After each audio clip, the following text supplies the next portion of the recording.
নওগাঁর ধানক্ষেতের অসাধারণ সবুজ রূপ, কিন্তু আকাশ মেঘাচ্ছন্ন। নওগাঁয় অসময়ে বৃষ্টির প্রভাবে ক্ষতিগ্রস্ত হয়েছে প্রায় ২,০০০ হেক্টর আমনের ক্ষেত। ফলন কমেছে, বাজার দরও কম, ফলে অনেক কৃষক লোকসান করছেন।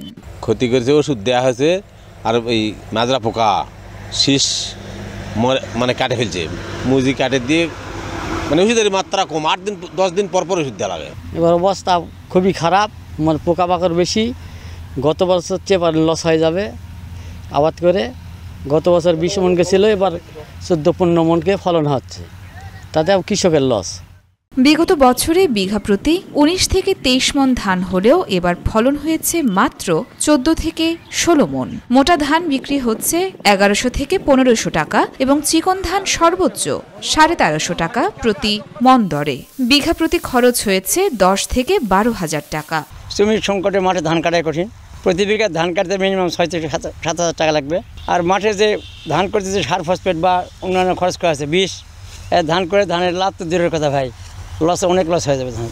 আমাদের ১১৫০ টাকা মন বিক্রি করলে লস, আমাদের ১৪০০ টাকা মন থাকলে আমাদের পোষাবে। আমাদের খরচ এখন বেশি হয়ে গেছে, ধান বৃষ্টির পানিতে পড়ে গেছে।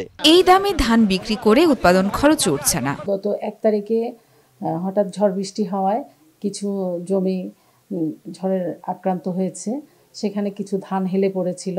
তবে পরবর্তীতে আমরা কৃষককে যথাযথ পরামর্শ দিয়েছি, লজিং আপ করতে বলেছি, এবং আবহাওয়া কিছুদিন পর ভালো হয়ে যাওয়া সেখান থেকে কিছু রিকভারি হয়েছে। অসম বৃষ্টি আর কম ফলন নওগাঁর কৃষকের নতুন চ্যালেঞ্জ।